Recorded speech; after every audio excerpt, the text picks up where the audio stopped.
ဘာတန်ထွက်မလဲမောအားနဲ့ပါ more လောလား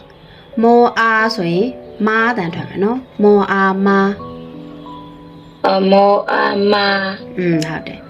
မောအားမာအဲ့ဒါကိုမှလေလေသိတင်မယ်ဆိုရင်မာမာမာမအဲ့လိုဖြစ်သွားတယ်အဲ့တို့အရှိမမှတ်ချင်ရတယ်မောအားမာဆိုတဲ့တက်တန်အတန်ထွက်ဆိုရင်သူကအမေကိုခေါ်တာမာမကြားဘူးလားမာမအမေကိုခေါ်တာနော် တမ်းလက်ရှိတည်တယ်လက်ရှိ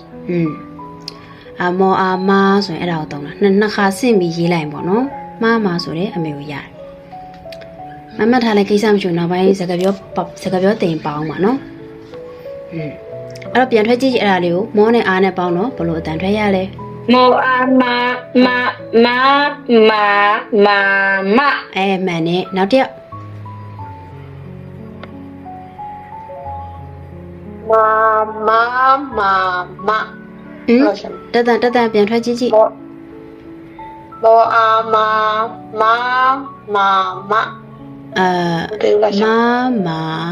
တက်တန်ပြောင်းတယ်သုံးတန်ပြောင်း